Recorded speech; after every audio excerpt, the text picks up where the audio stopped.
Steve that's Ryder, fine. president of True North Networks, and his subject is going to be how to work securely from home. Thank you. You've got the floor. Thanks, Carl. I'm trying to share this screen here, so let me. Hopefully you see. I don't want to be death by PowerPoint, so hopefully you guys can see this. Okay. We can see it. You can see that. Okay. Okay. So I'll give you a little bit more background for Stan, who couldn't introduce me. So I'm a member of the Elm City Rotary Club. I was the president, I believe, in 2011 and 12. Gone to El Salvador 14 times, Ecuador 4 times, just doing volunteer work, building houses, doing some technology consulting down there as well. We are an IT firm, or managed service provider firm, out of Swansea, New Hampshire, just south of Keene, over on the other side, over across the border. We have clients in 35 states across the country. Our main focus is managed outsourced IT services and outsourced cybersecurity. A lot of our clients are registered investment advisors, financial advisors. So we have a pretty high-end cybersecurity offering. We offer these firms as well.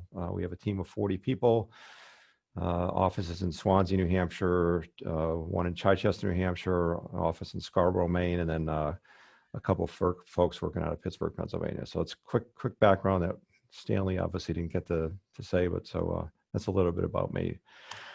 So I'm just going to talk a little bit about just working from home. I know a lot of people obviously are working from home right now. We are back at our office. We've been back at our office for about 8 weeks now.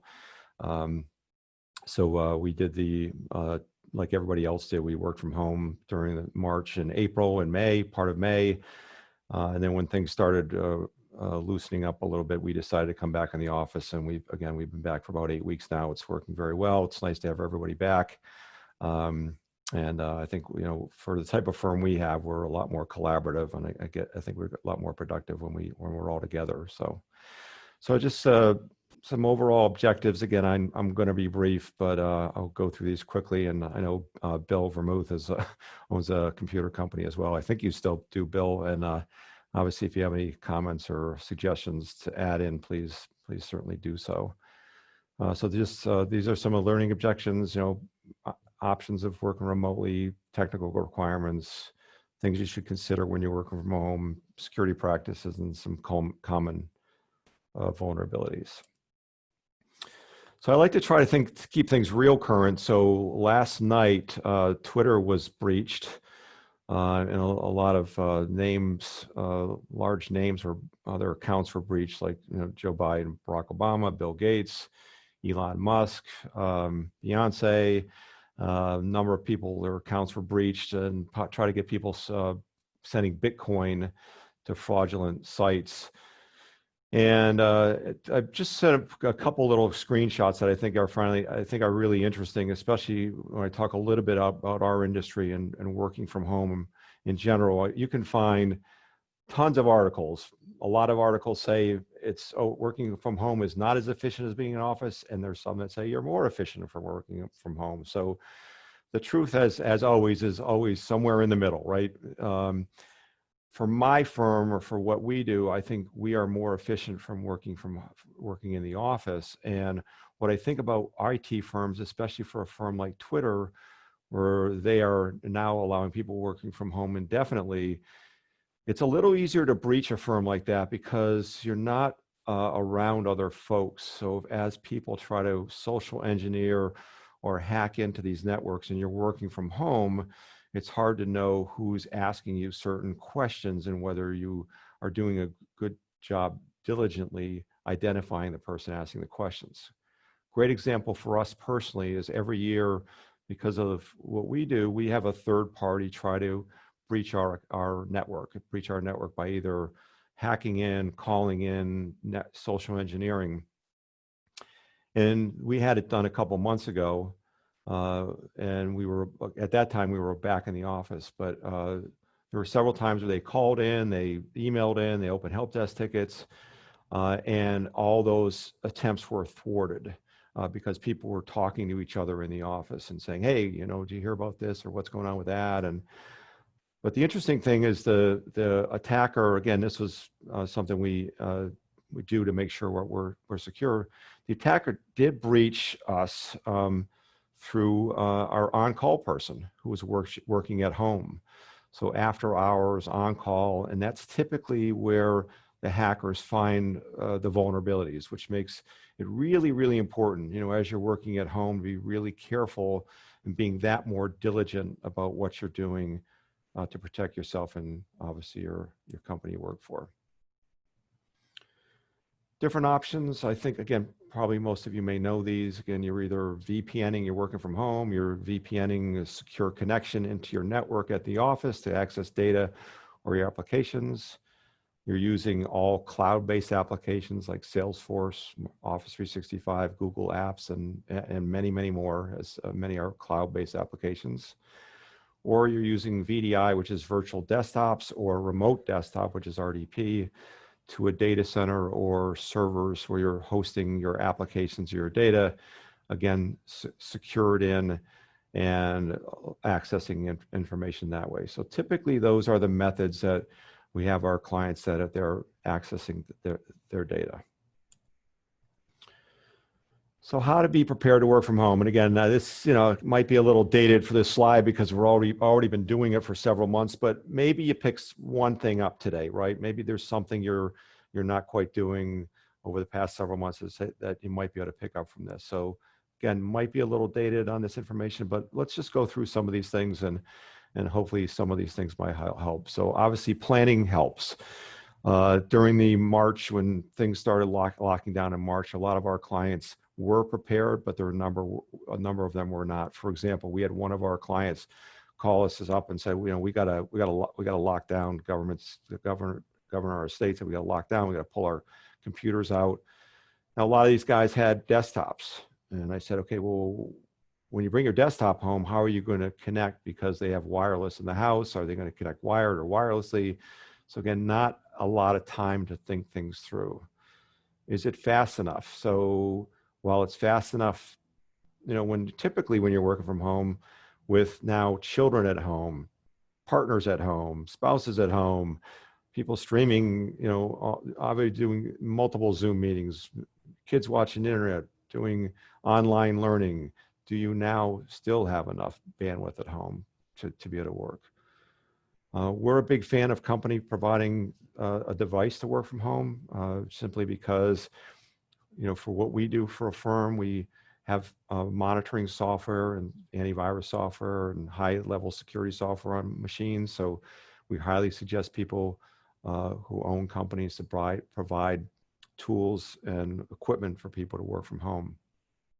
Receiving phone calls, you're picking up your desk phone, you have a voice over IP phone.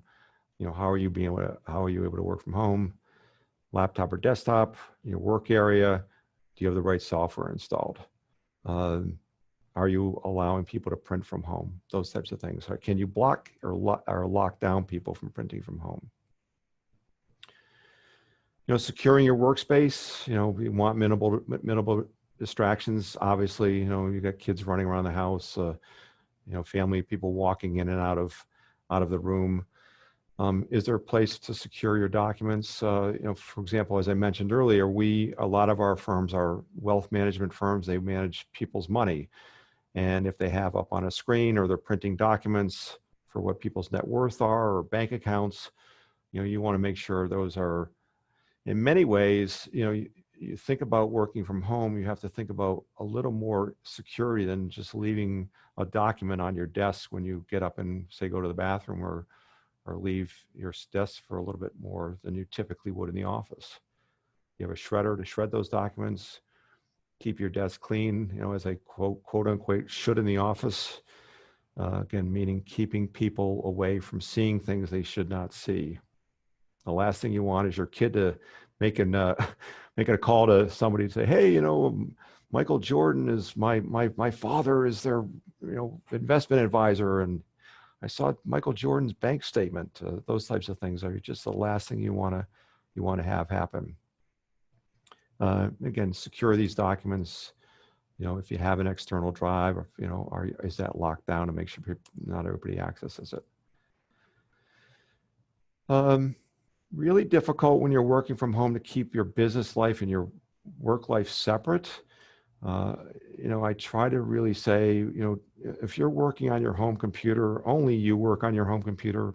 Try not to let your kids use your home computer when you're done after hours. If you have the ability, not everybody does, to have everybody have their own computer, but if you can, what I always say, work on your work computer and don't do anything personal on your home computer. My classic example of this is, for example, I have Facebook, I have LinkedIn. I never, ever, ever use Facebook or LinkedIn on my work computer. And the reason I don't is because there's a lot of pop-ups and a lot of tempting ads that you can see on Facebook or LinkedIn. And a lot of those things can be infected with malware or ransomware or things that can infect your computer. And for example, let's say, again, you walk away from your computer for a minute and you happen to be on a Facebook page and your son, your daughter, your spouse, your partner walks by and says, oh, that looks like an interesting ad, and clicks on it and then infects your computer. So I only use Facebook and LinkedIn on my phone because I don't worry so much about my phone getting corrupt. I can always wipe my phone, but if I infect my computer, I can infect other people on the network. We had one client, for example, where the employee did click on a link on Facebook and they encrypted 192 gigs of data on the server. They got ransomware by simply clicking on a bad link on Facebook. Subsequently, the employer, this is before COVID, but the employer said, no more Facebook. I want blocking Facebook on our network so people can't click on things they shouldn't should be clicking on.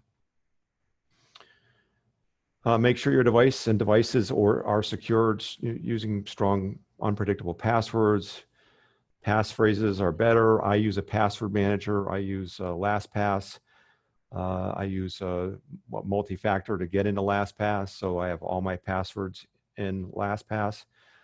One really cool thing about LastPass is if you use LastPass, LastPass can auto-fill when you go on a website and auto-fill your username and password, which is very convenient.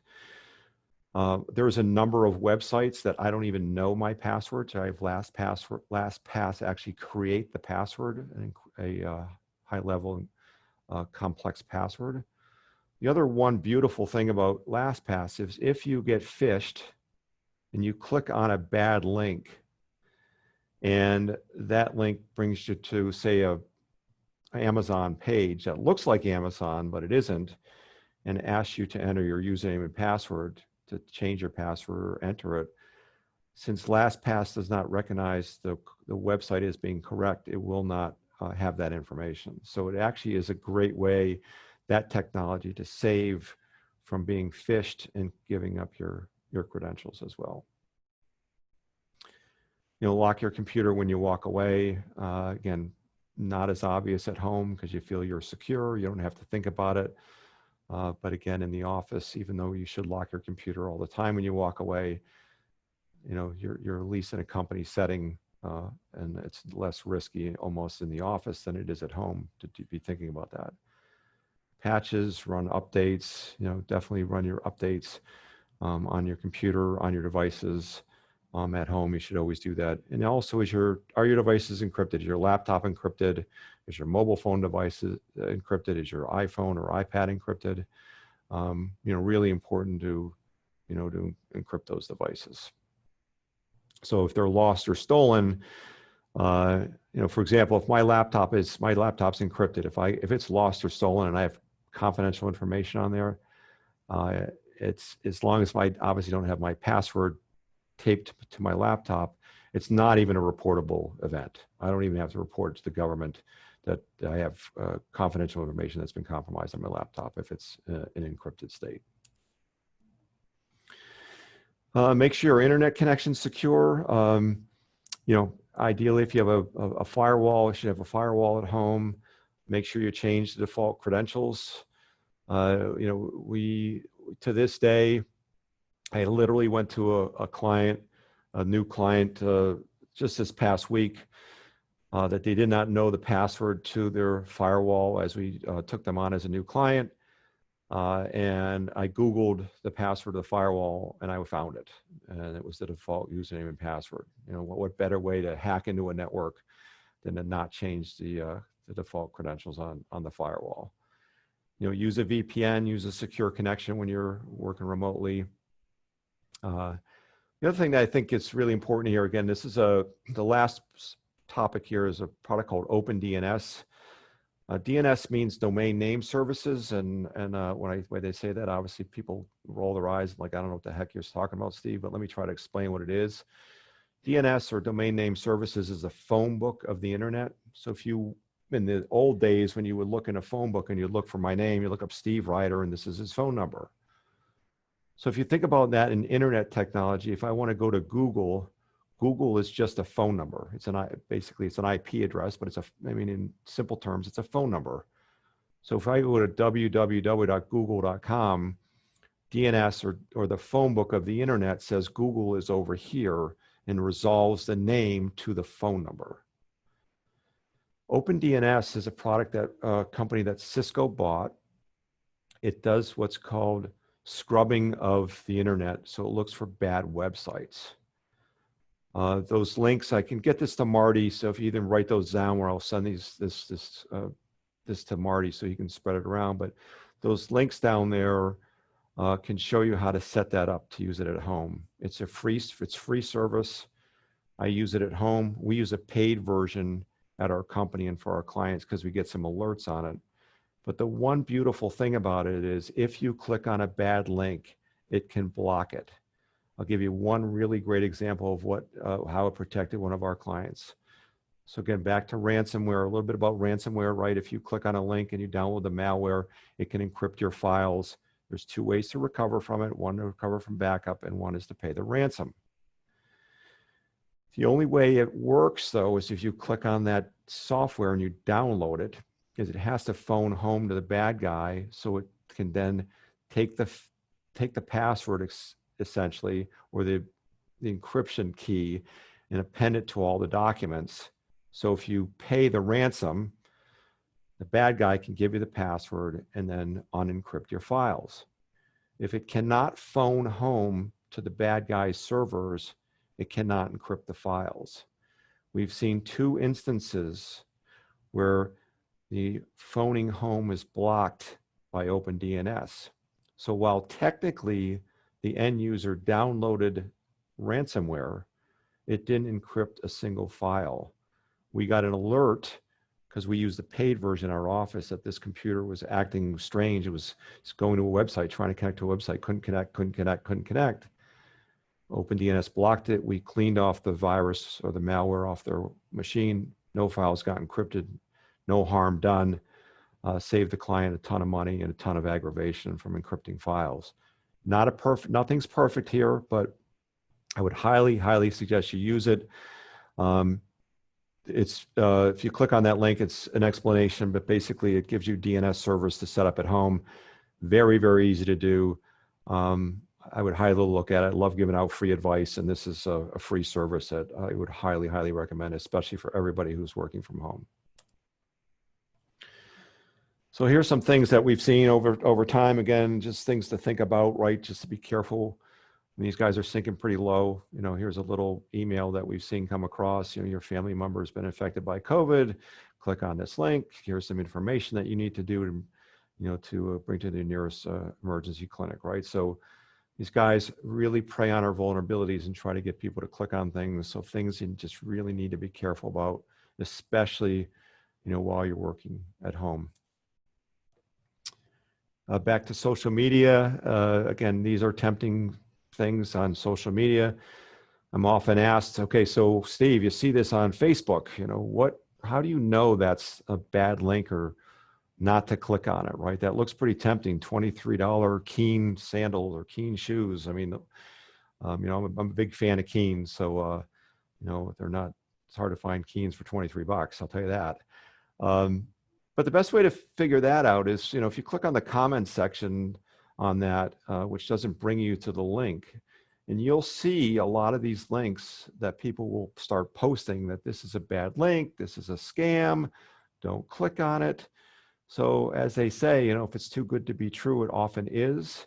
But these are some things that you can do to kind of be smart about it. So rather than clicking on the link and finding that it's a scam, or maybe even worse, it's downloading some type of malware on your computer, click on the comments, and oftentimes you'll see, that these things are too good to be true. I often like to share some emails that I get, and a lot of these ones look really, really good. These ones are all emails I got that look pretty impressive. Like, we use Office 365, the one on the left there, enable two-factor authentication. Click on this link to enable it. So first of all, we use two-factor authentication already. And this link was totally false to try to get me to click on that link. I have 14 quarantine emails. That's not the email spam filtering solution we use. Again, looks really, really tempting to click on that link. And then the last one, that AT&T voicemail center, click on this link to listen to the voicemail message. Again, all looks very tempting to do so. We don't have AT&T. One quick thing back to two-factor authentication. Hopefully people are using that on any and all accounts that you can have. Multi-factor simply means you type your username, your password, and then either you have a token, you have a text message that comes through, you have a authenticator app on your phone that sends an additional password or additional code. And absolutely everybody, if you're not on the phone and you're not using two-factor authentication on your email, you absolutely should do it. I have a Google account and Office 365 account. I use it on both. The reason you should do that is because if you get compromised and you click on a link to reset your password and the bad guys get your password, at least with two-factor authentication, they cannot get in your email. You can still obviously reset your password, but it does block the attempt from your email getting compromised. So if you don't know how to enable two-factor authentication on your email, certainly talk to your IT provider, do a little research, but highly, highly recommend, in any situation, any software, as I said, any software, absolutely on every email, enable Office 365. In fact, we're requiring our clients to use two-factor authentication on their Office 365 accounts, or we're going to start increasing their bill, because they are a bigger risk to us as a client. And we are not going to take that risk any longer, and we are forcing our clients to take those security precautions. And it's not that difficult to do, and it's not that inconvenient. Again, a little more free advice, security awareness training. Most breaches happen because somebody clicks on something, just like the thing I mentioned at the beginning of this with Twitter, that Twitter was breached by social engineering of some of their technicians that work for Twitter. So security awareness training, there's some free options here. Again, I'll send this over to Marty so he can pass this along.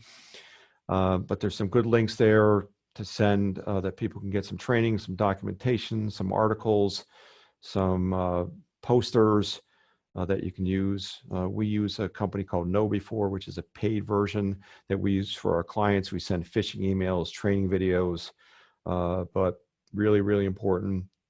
If you work with other folks, you work by yourself, again, to think about things you click on and things you can learn. And again, those free options are really great. The one there I would point out that is really, really a great little thing, and you don't have to do anything except sign up for it. The one called SANS.org, that Ouch newsletter, SANS.org, Security Awareness Training /Ouch newsletter. It's a monthly newsletter, great newsletter, emails you once a month, just read through it. If you have work with a company, read through it. With, your monthly meetings, talk about it. Just a good way to keep security aware. Again, free, doesn't cost you anything. I love giving away, as I said, free advice. So I don't like to always spend people's money. So there's free things you can do to protect yourself without spending a lot of money. So there's some good links there. This one here again is from SANS. They are an organization that provides a lot of information to protect people's networks. This is a poster that you could print. Again, as people are working from home, you could send this, print this, keep it near your desk or your computer. Again, just gets you some things to think about, you know, to before you click on things, looking at the email address, looking at the body of the email, looking at the links, just gets you thinking a little bit before you go ahead and click on it, anything. You know, definitely if you get a password reset from, you know, a vendor or something like that, it looks suspicious on an email. You know, never click on the link within the email. Open a website directly for the vendor that might have sent it. If you think there's something you need to do, don't do it from within the body of the email. So that's a quick summary. I know I had a brief amount of time. I usually, oftentimes I'm speaking for, you know, an hour to an hour and a half on cybersecurity topics, you know, that I've done throughout the country. But I know it's just a brief scenario here on how to securely work from home. The last two here, again, are a couple other links. One on the left is an email as the COVID and as one of our clients had to start working from home. A number of their employees got this link, which is a really tempting link. You know, download this link, click on this instructions. After downloading, you know, the link, log in with your credentials and email your password, right? So, you know, one company got a bunch of these at home. I obviously whited out the name of the company. And then the one on the right here, I just got this week. It's interesting enough, we're going through our benefits renewal plan, and I happen to get this one. That again looks tempting to click on it, but if you mouse over the truenorthnetworks.com/benefits, that's not where it goes. So you can, you know, mouse over your mouse and kind of see where that goes. So I don't know if I thought I saw a couple questions maybe here.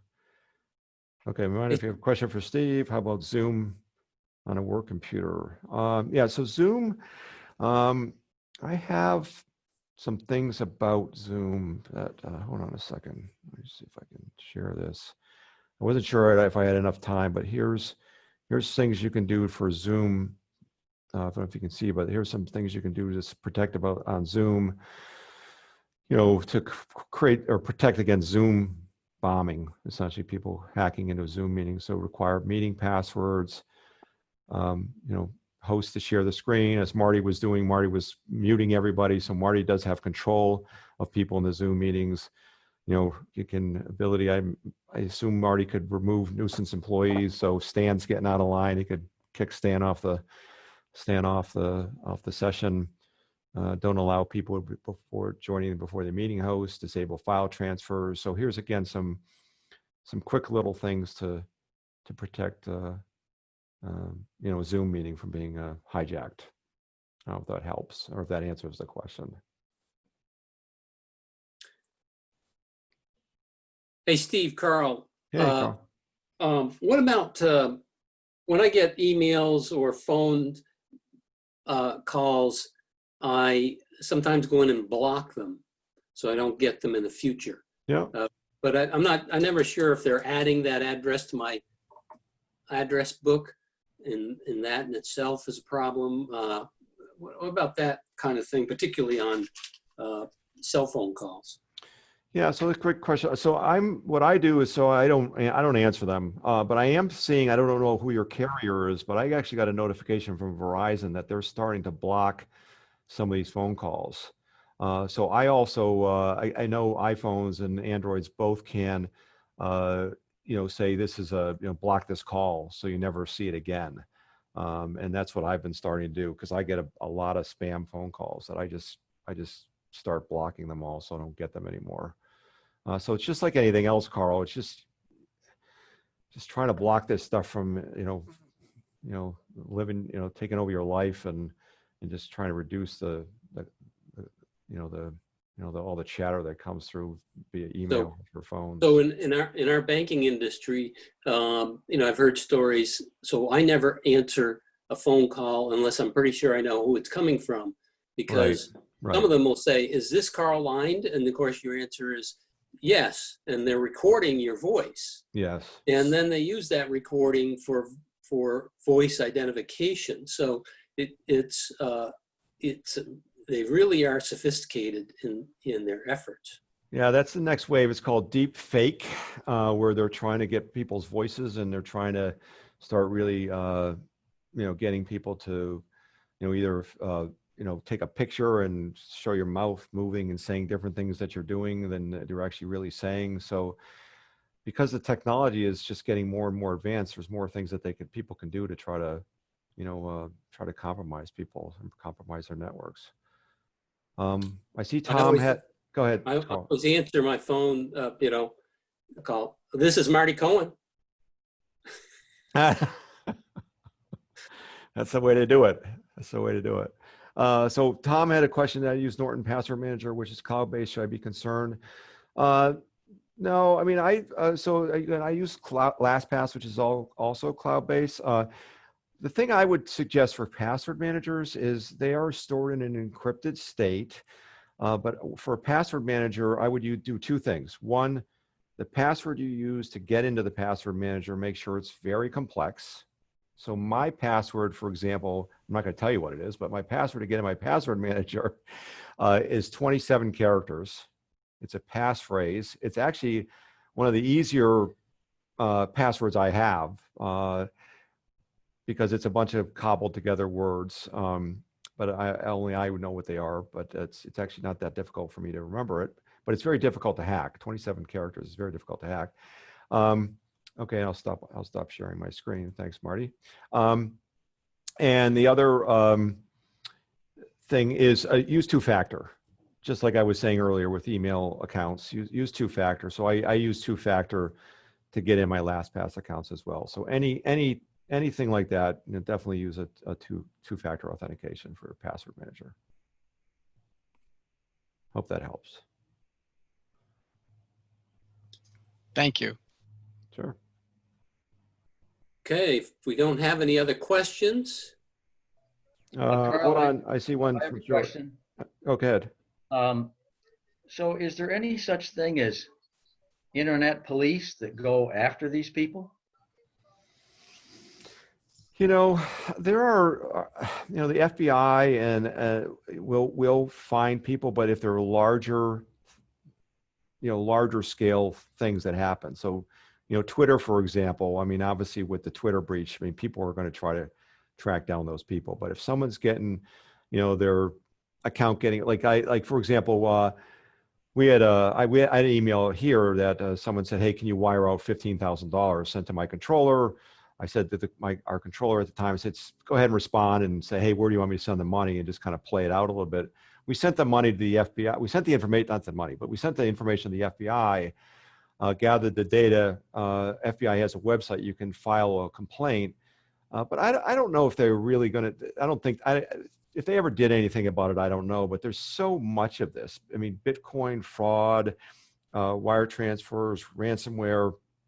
I mean, there's just so much of it that it's hard to track these guys down because they're, they're all over the world. And so I think they really focus on the larger companies. So no, I don't think there are ways to track these guys down very well. They use what's called onion routers or routers. An onion router is basically a router that kind of hides communication between all these routers. So the fact that I'm sending an email to somebody using these type of networks, the router that leaves my office that goes to the next office only knows the hop between my office and the next office. And every time it goes out further and further and further, the routers only know the prior connections. I know this is getting too deep now, but it's really tough to track it down.